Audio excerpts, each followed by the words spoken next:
E aí, pessoal, como é que tá? Tudo bem? Então, vamos lá, vamos falar um pouquinho sobre roteiro, né, para audiovisual. Vamos nessa.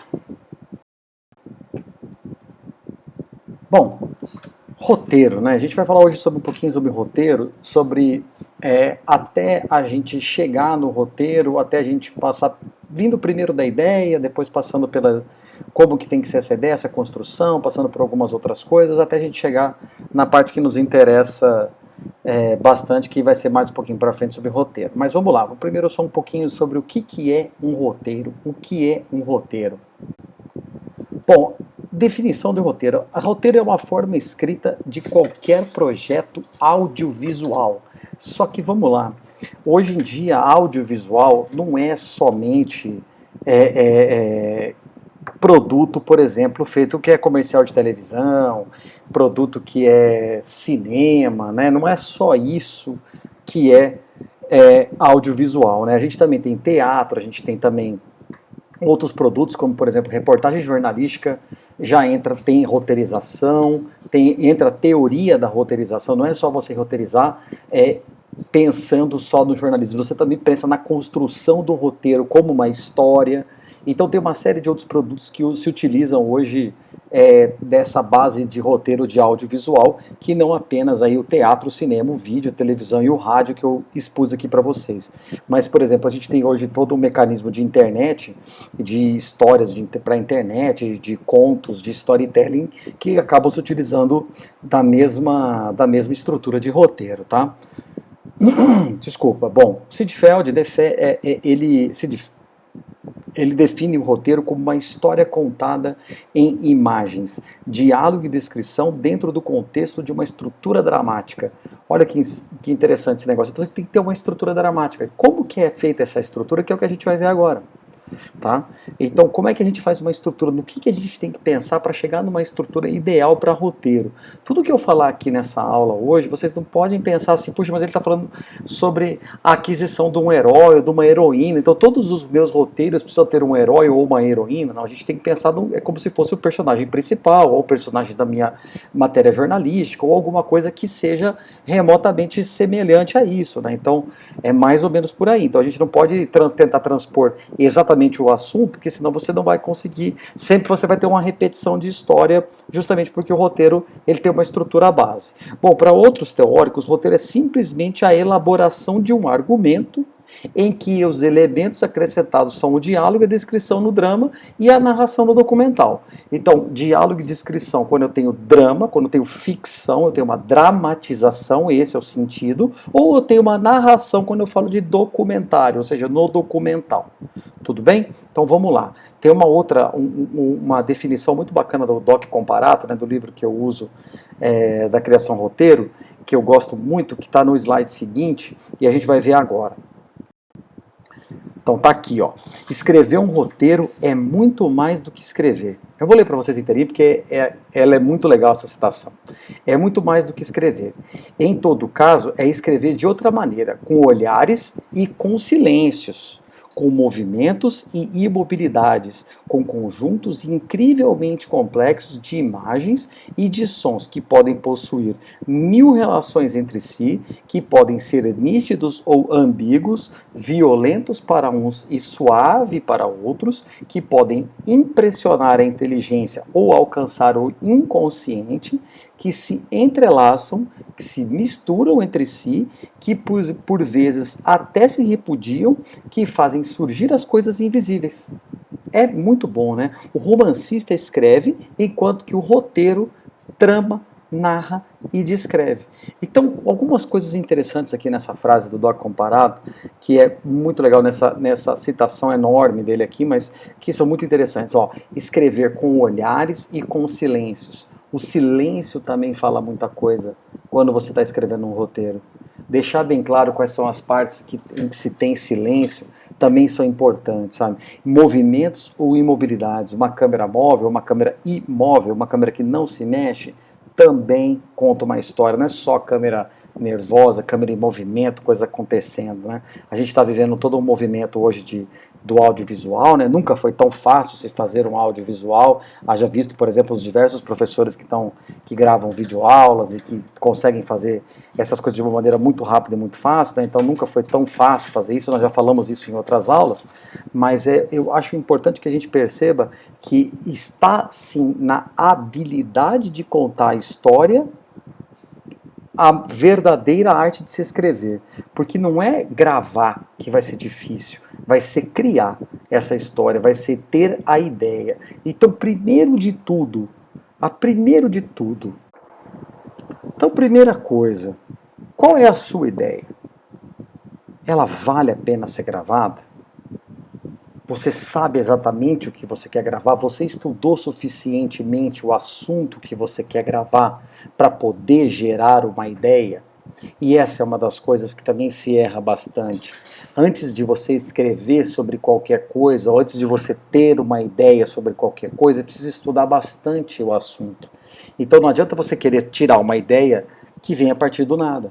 Então, assim, por que as ideias não surgem? Por que às vezes é muito difícil de escrever alguma coisa? Porque você não tem conhecimento de causa.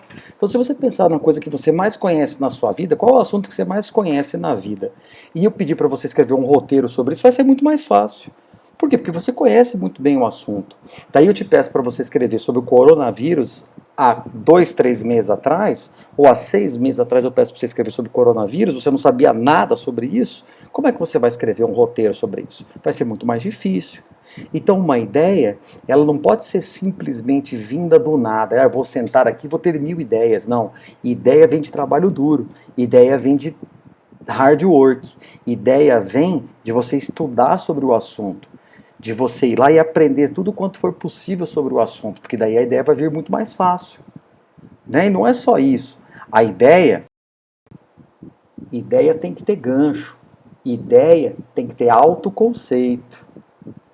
E isso significa que ela precisa ser espetacular. Ela tem que ser uma coisa muito boa para valer a pena ser gravado. Qualquer coisa que não for espetacular já não vale a pena ser gravado, já não vale a pena você fazer. Então você precisa pensar, puxa, aquilo que eu estou querendo gravar tem um gancho? Tem um autoconceito? Autoconceito é uma coisa única, uma coisa que é muito específica, é muito única, é muito boa. Então ela precisa ser gravada, ela tem que ser espetacular. Vamos ver algumas ideias espetaculares? Eu tenho algumas ideias espetaculares para passar para vocês aqui, só um pouquinho.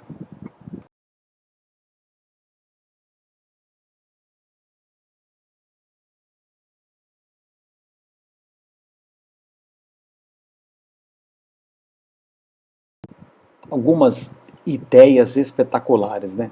Bom, um policial que tem que matar robôs deve também ser um robô. Um robô no sentido de ser uma pessoa robotizada. Isso é Blade Runner. Né? Durante uma visita prévia, um parque temático sofre um grande colapso que permite que seus dinossauros clonados corram enlouquecidos. Pô, excelente ideia esse parque Jurassic Park. Um homem vindo de uma família suicida tem a oportunidade de ver como seria o mundo se ele não tivesse nascido. It's a Wonderful Life, de 1940, Frank Capra, muito bom filme.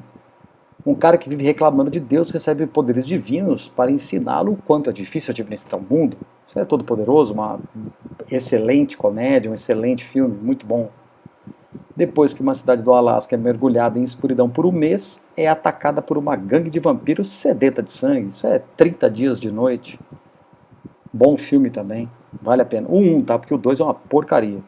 Mas vale a pena, bom filme, bom, interessante. Então, depois que você tem essa ideia, você vai precisar de mais coisas agora. A sua ideia, ela precisa de um enredo e também precisa de uma história. Vamos ver como é que isso acontece. Bom, então, o que é o enredo? O enredo é o herói querendo alguma coisa. O herói, quando eu digo herói aqui, no caso é o protagonista, tá? Da tua história. Então é o protagonista querendo alguma coisa, um evento causando outro evento.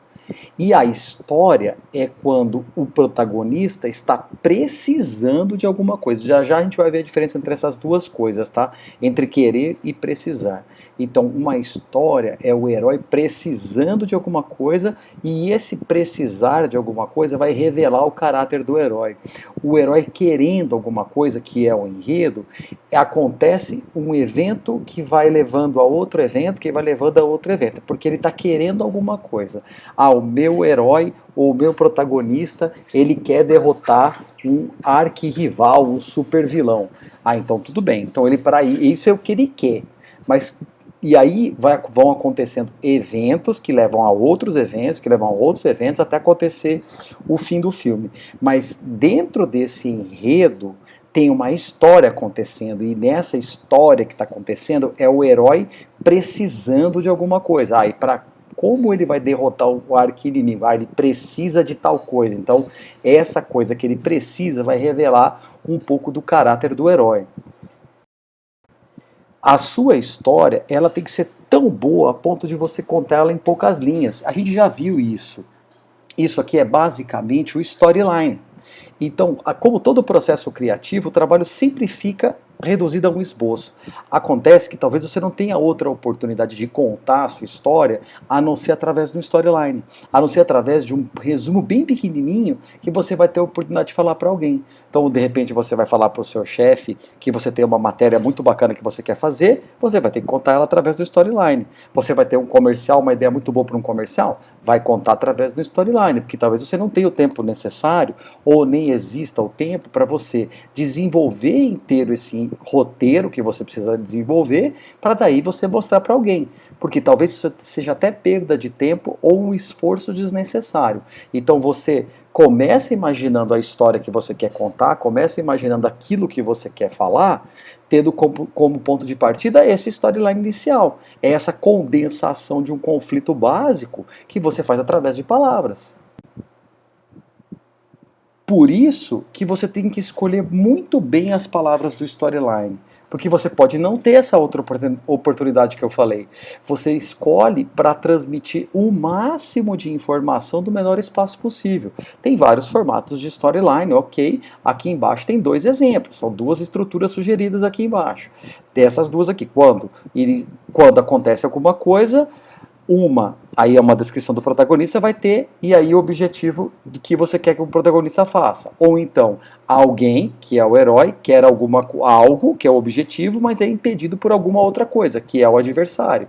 Então você tem essas duas maneiras de contar um storyline, basicamente. Para isso eu também trouxe aqui alguns storylines que são bem interessantes e são bem legais. Então vamos dar uma olhadinha neles. Um garoto de 8 anos que acidentalmente é deixado para trás enquanto sua família vai de férias, tem que defender sua casa contra assaltantes idiotas. Esqueceram de mim. Cowboy de brinquedo se sente profundamente ameaçado e com ciúme quando o astronauta de brinquedo pomposo tira da posição de brinquedo favorito. Poxa, Toy Story.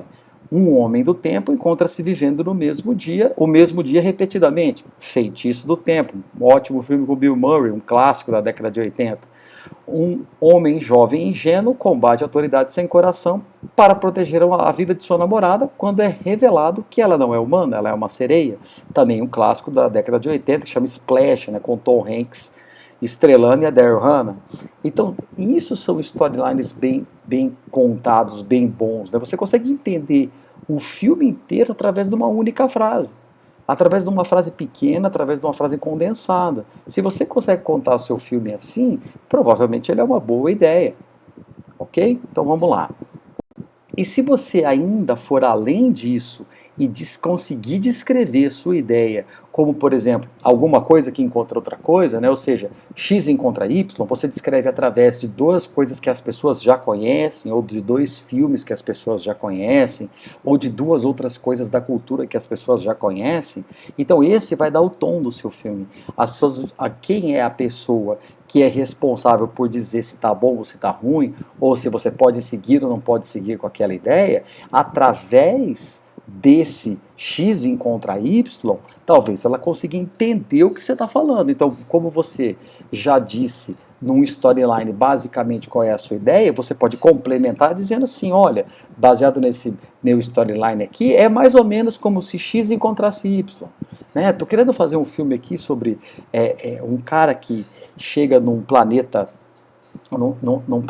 hostil, e aí, através do conhecimento do povo local, ele acaba ficando amigo desse povo, se apaixona e passa a defender o povo.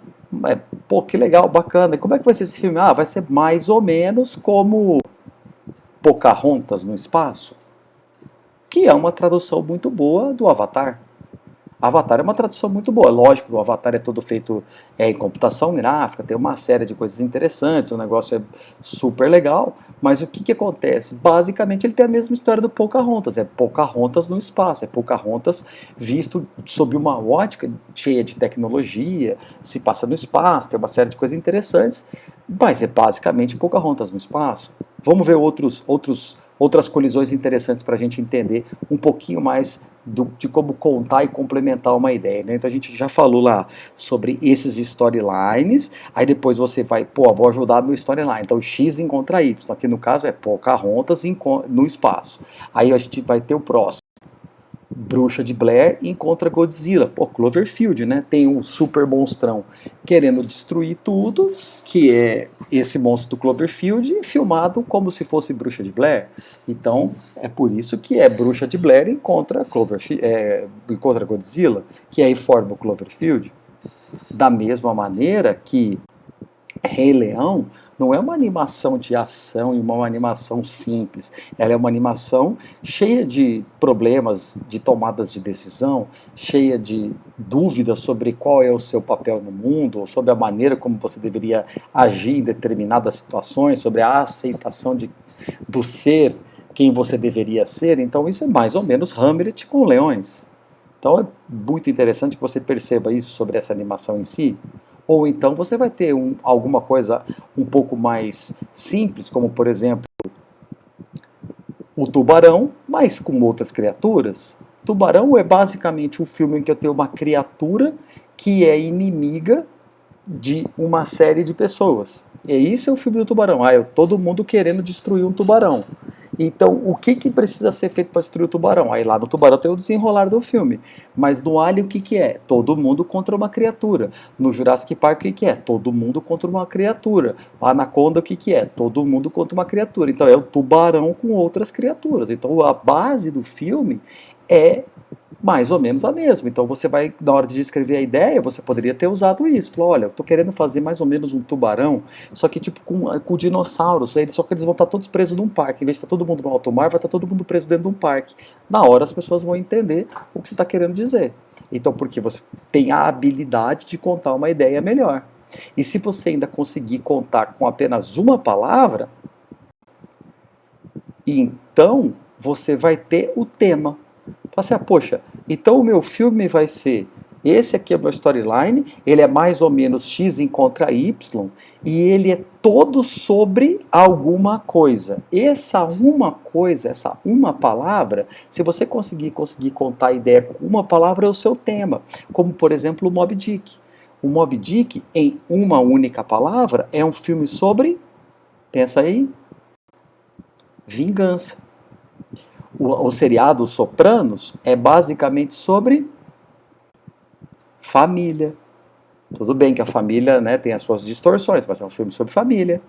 O Shrek é basicamente um filme sobre caráter. Então eu tenho um storyline, um X encontra Y, que é um filme sobre caráter. Pronto. Isso é muito bem, fica muito fácil de você entender a sua ideia num contexto muito maior. E aí se torna muito mais fácil de você visualizar o seu filme. Então é por isso que antes de escrever o roteiro, a gente precisa construir a ideia de uma maneira mais acertada, para que você saiba exatamente o que você quer dizer. E aí você começa a se fazer novas perguntas ainda, ou mais perguntas, para você afinar e melhorar a sua ideia.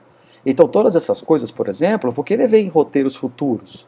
Né? Então, você começa a definir, por exemplo, o protagonista da sua história. A primeira coisa que te vem à cabeça é: quem é o seu herói e sua heroína? Quem é o protagonista dessa história? Temos um protagonista? O protagonista não precisa ser uma pessoa, pode ser um grupo de pessoas.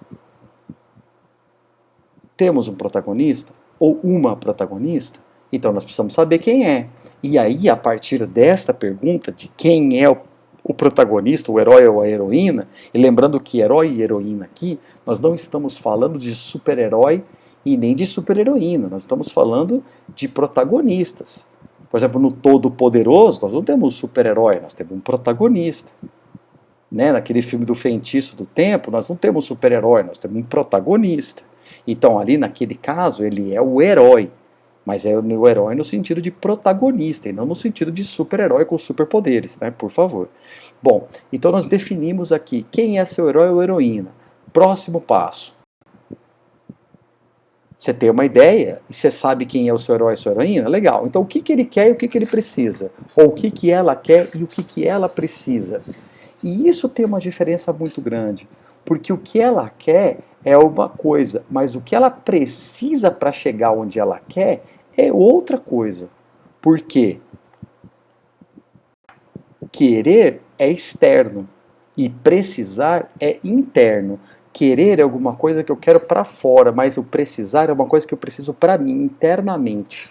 É uma coisa da sua personalidade. Aí eu preciso de tal coisa para compor a minha personalidade, para eu chegar no meu objetivo. O meu objetivo é esse querer. Esse querer é externo. Então, por exemplo, o que o Marty McFly quer? Quer que os pais se conheçam, porque de alguma maneira ele fez isso não acontecer lá no passado. Isso é o que ele quer, mas ele precisa do que para isso acontecer? Ele vai precisar de coragem. Então ele precisa ganhar coragem para poder fazer aquilo que precisa ser feito. O Han Solo, no primeiro filme do Star Wars, na primeira trilogia do Star Wars, ele quer o quê? Só dinheiro. Então tudo que ele quer é dinheiro. Mas o que ele precisa é de confiança e de amor. Tanto é que ele constrói essa relação com a princesa Leia e é sempre baseada na desconfiança dela. Ah, porque você gosta de outra pessoa. Ah, porque você não confia em mim nunca. Ah, porque você não acha que eu vou chegar em tal lugar. Ah, porque eu estou sempre aqui e você não valoriza. Então, esse tipo de confiança que ele não tem da personagem é o que ele precisa. Ele precisa dessa confiança para assumir o lugar de protagonismo que ele tem no filme, que é ser o integrante da rebelião. Mas ele, no entanto, ainda não tem essa confiança logo de cara. Então ele precisa construir essa confiança para assumir depois esse lugar de protagonismo. Mas no começo, tudo que ele está interessado é no dinheiro. No Feitiço do Tempo, a gente tem no personagem principal, né, no protagonista, a gente tem uma pessoa que só pensa no amanhã, só pensa no que vai acontecer amanhã, que não valoriza as coisas que tem hoje, né, que não valoriza aquilo que está acontecendo no dia de hoje. Então o que ele quer? Ele quer o que vai acontecer depois, ele quer a promoção, ele quer a casa que ele vai ter, ele quer a profissão que ele ainda vai ter, a pessoa dos sonhos que ele vai ter. Então ele está sempre pensando no futuro e não olha para o hoje. Então ele precisa valorizar o hoje. Aí como que o filme constrói a história? Deixa ele preso num dia que ele tem que ficar revivendo. Então aí constrói-se o enredo do filme, a narrativa do filme, para que ele aprenda a valorizar aquele único dia, mesmo se o dia se repita. O que é muito interessante também. No Homem-Aranha, mesma coisa. O que ele precisa? Ele precisa de confiança, mas o que ele quer, no fim das contas, é derrotar o Dr. Octopus. Mas ele precisa de muita confiança, porque ele, até certo ponto do filme, ele não sabe, por exemplo, nem se ele quer ser o Homem-Aranha. Então ele fica muito... ele não tem a confiança necessária, perde até os poderes em alguma hora, depois ele quer ser o Homem-Aranha, depois ele não quer ser. Então ele precisa construir essa confiança. E o filme constrói, vai mostrando a maneira, coisas que vão acontecendo para aumentar, melhorar e tornar ele uma pessoa confiante para no final ele derrotar o Dr. Octopus. Mas então você precisa começar a fazer algumas perguntas sobre o seu personagem para não parecer que seu personagem só tem qualidades, ou que ele só tem objetivos e ele só tem coisas que ele quer e coisas que ele precisa. Então você precisa se perguntar, qual é a maior falha do seu personagem? A maior falha do seu personagem vai ter, vai ter relação com aquilo que ele precisa. Então, a maior falha, por exemplo, do Peter Parker é a falta de confiança. É a falta de saber quem é o lugar dele no mundo. E isso é o que ele mais precisa. No Star Wars, da primeira trilogia, o Anakin Skywalker, que vai depois virar o Darth Vader, a maior falha dele é o medo. É o medo. É a maior falha. É porque ele tem muito medo que ele acaba indo para o lado sombrio da força. Ele tem medo de perder as pessoas que ele gosta, ele tem medo de perder a mãe dele. E isso prejudica o julgamento de caráter dele por causa do medo dele. Tudo acaba girando em torno do medo. Aí as pessoas que estão manipulando ele em volta dele, ou a pessoa que está manipulando ele em volta dele, fica sempre instigando esse medo dele. O medo dele morrer, o medo dos outros morrerem, o medo dele não ser tão poderoso. Tudo gira em torno do medo. No Hamlet, por exemplo, o personagem do príncipe tem muitas indecisões, né? Na loucura real, na loucura fingida, se ele deve ou não matar o tio dele. Então, é a maior falha do personagem, é essa indecisão. Que é aquilo que torna o filme maravilhoso, né? Sobre todos os temas, ou sobre todas as óticas que vocês quiserem analisar o Hamlet, né? E é um filme muito complexo, né? Uma obra do Shakespeare que talvez seja uma das mais legais, é a mais longa, com certeza, mas é uma das maiores obras da história da humanidade. No filme, por exemplo, do Senhor dos Anéis, o Aragorn tem como maior falha a dúvida sobre si mesmo. A dúvida sobre se ele é capaz de assumir o protagonismo que ele deveria assumir. Ele tem muita dúvida, então não é falta de confiança. Ele é um personagem confiante, ele acredita nas suas habilidades, mas ele duvida que ele é quem ele é. Tanto é que ele é o herdeiro natural do trono, mas ele não se porta desta maneira porque ele duvida sobre essa legitimidade. Porque ele acha que ele vai ficar tão insano quanto ficou o seu descendente. Bacana? Então tá.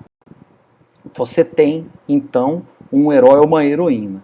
Legal. Agora, quem que é o adversário dessa pessoa? Quem que é o adversário desse protagonista, dessa protagonista? Que não precisa necessariamente ser um vilão, tá? Não precisa necessariamente ser um vilão. Aqui eu vou mostrar só vilões. Quer dizer, vou mostrar 2 vilões e uma pessoa que não é vilã. Mas pensa nisso. Quem que é o adversário? O adversário pode ser uma pessoa que queira chegar no mesmo lugar. Pô, não precisa ser um vilão, nem um super vilão, nem uma super vilã. Tá bom? Até porque um adversário acaba incorporando a falha do herói. Né? E um adversário acaba forçando o herói a encarar sua própria falha. O adversário cutuca tanto o herói que faz com que o herói precise melhorar, ascender a um outro nível para que ele encare sua falha e melhore além da sua falha. Então, no Batman, quem que é o adversário mais óbvio dele? Né? Daí até teve um filme recente agora que é incrível. O Batman não está no contexto ainda, mas já dá para reconhecer quem será o adversário dele. E o Coringa é o adversário. O Coringa é que força o Batman a mudar, é que força o Batman a se tornar ainda melhor, a ser um herói melhor nesse sentido. Lembrando que aqui eu estou mostrando super vilões, né? Aqui como, por exemplo, no caso do Harry Potter, né? O Lord Voldemort, que é o adversário do Harry Potter. Ele é a antítese do Harry Potter. Ele, nesse sentido, acaba sendo a pessoa até que força o Harry Potter a melhorar. Se não fosse o adversário do Harry Potter talvez fosse um bruxo um pouco pior. Porque é por causa do Voldemort que o Harry Potter precisa melhorar. Eu preciso melhorar, eu preciso superar as minhas falhas e as coisas das quais eu não consigo chegar para poder enfrentar o meu adversário. Então, até certo ponto, é o próprio Voldemort que faz com que o Harry seja um melhor bruxo. Então, ele é o adversário natural. Mas agora tem um outro filme que é genial, que eu sugiro que vocês assistam hoje, que é o Harry e Sally, feitos um para o outro. Eles não são um casal, tá?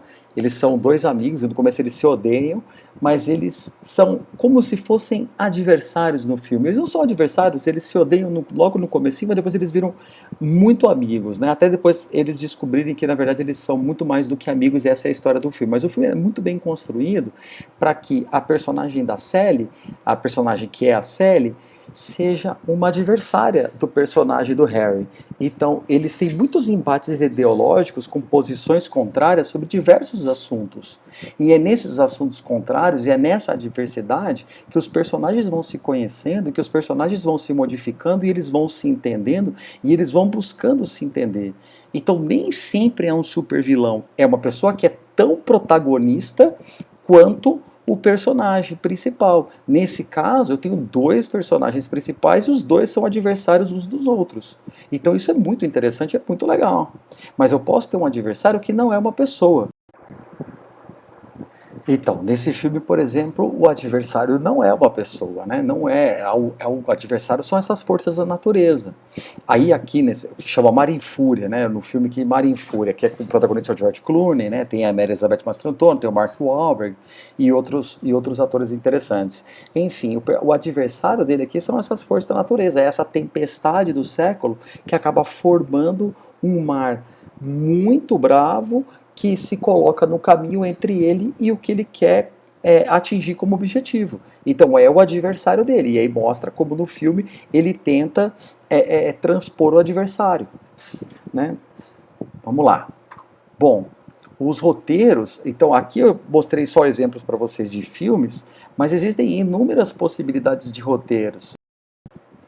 Atualmente, eles acabam não se limitando aos textos originais de produção de filme, de longa-metragem, de telenovela, seriado, minissérie, série, programa jornalístico para televisão.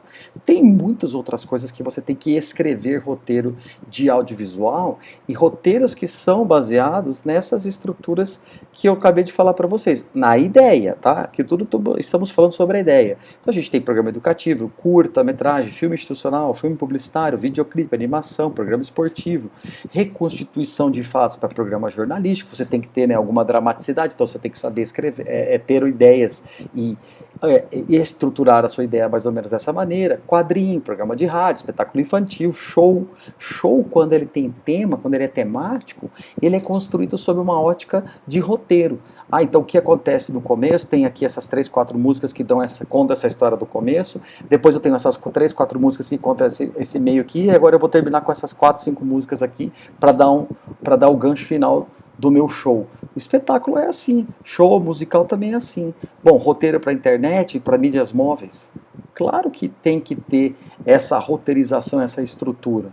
Né? E como é que a gente pensa num roteiro?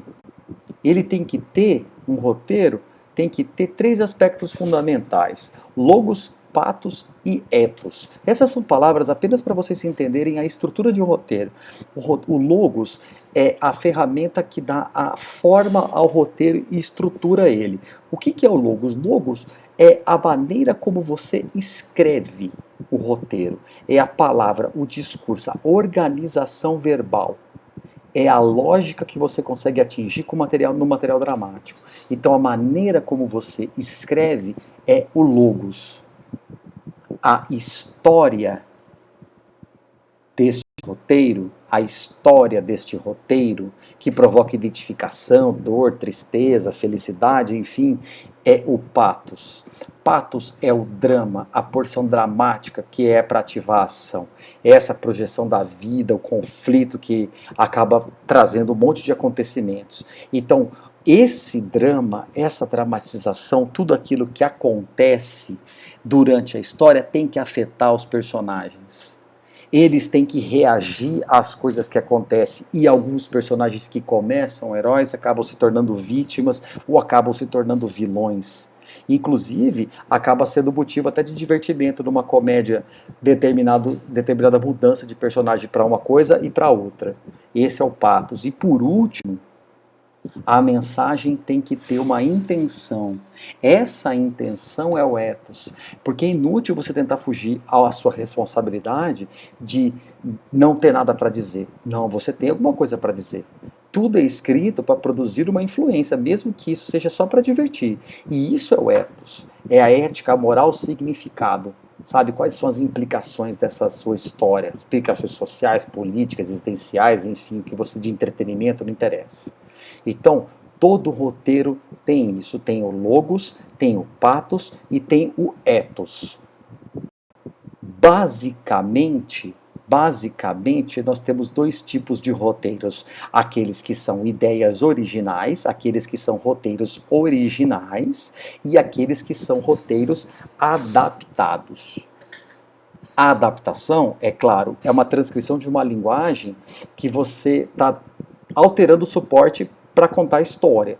Então, o que acontece? Como assim alterando o suporte? Eu tenho uma história contada para teatro, um conto, um romance, e eu vou transformá-la num roteiro para televisão, com imagens em movimento.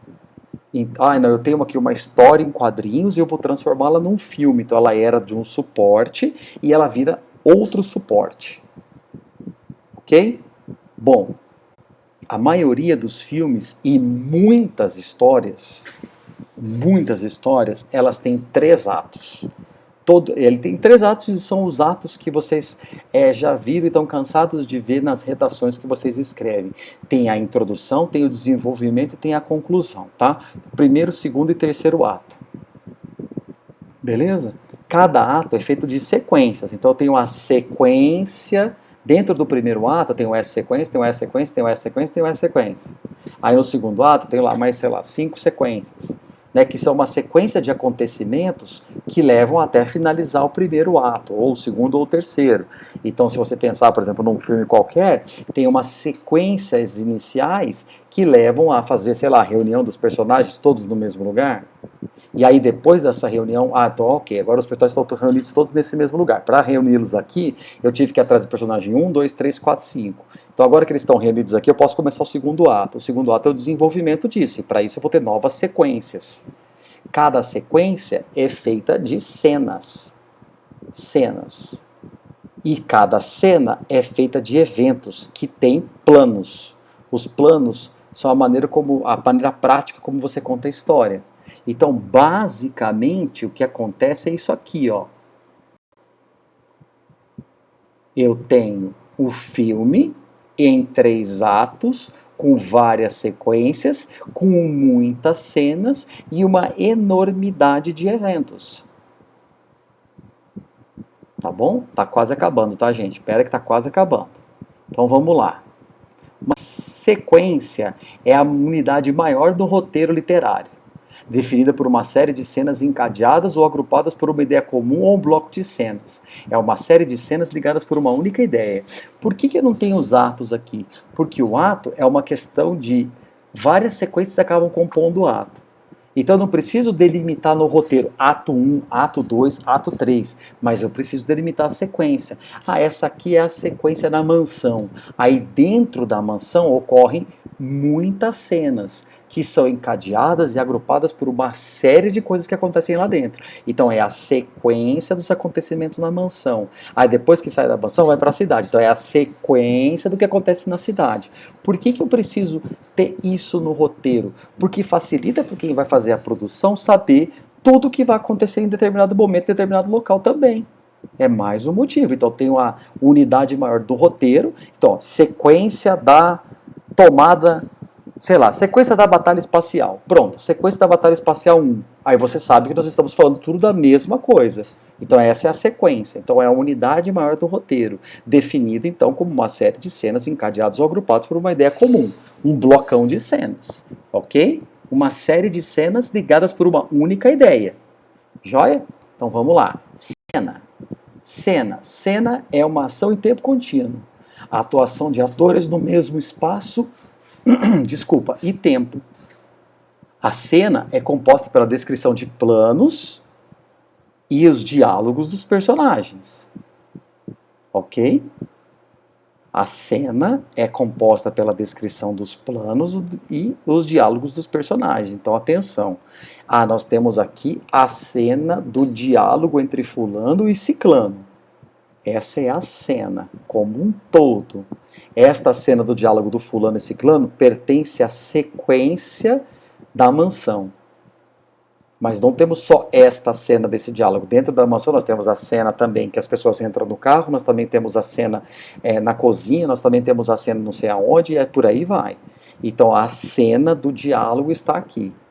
E ela é composta, então, pela descrição dos planos e os diálogos. Legal. E o que são os planos? É a subdivisão da cena. Então nós temos um plano mergulho nesse diálogo para falar desse ponto de vista. Mas quando está pelo do outro personagem, eu mudo o plano. Eu tenho um plano contra mergulho. Enfim, eu tenho que tipo de... Então, cada plano faz essa subdivisão. Define qual ponto de vista registra cada personagem dentro da trama. Depois você vai usar todo esse emaranhado de informações técnicas, detalhando planos, movimentos e ângulos da ação desejada, justamente para você criar a história daquela cena, a história daquela composição de cenas. E várias cenas vão formar uma sequência, e várias sequências vão formar os 3 atos, e os 3 atos vão formar o seu filme. Algumas coisas que ainda... É o último slide, tá? O próximo, tá? Algumas coisas que ainda que não estejam descritas no roteiro, você deve conhecer como roteirista para saber os elementos que compõem a sintaxe do audiovisual, tá? Então vamos lá, para terminar. São eles os movimentos de câmera, esses todos que estão aí, depois eu vou falar deles num outro momento apropriado, quando a gente estiver tratando de outras coisas, os enquadramentos, que também eu vou detalhar um por um em outra aula, e os cortes de passagem, que eu também vou detalhar um por um em outras aulas. Então você não precisa descrever talvez isso no seu roteiro, talvez na escaleta tenha que descrever, no roteiro primeiro não. Mas no roteiro você não precisa descrever. Mas é importante saber justamente para você poder entender como você está pensando naquela cena e se fazer entender pelas pessoas que não estão dentro da sua cabeça. O roteiro, ele é organizado de uma maneira que as pessoas consigam visualizar aquilo que você já está vendo. Você já está vendo a cena ser gravada. Agora você precisa contar para as outras pessoas como é. E é por isso que a gente tem que ter um roteiro bem formado. Tá legal? Então por hoje é isso, moçada. Obrigado, valeu, até a próxima aula.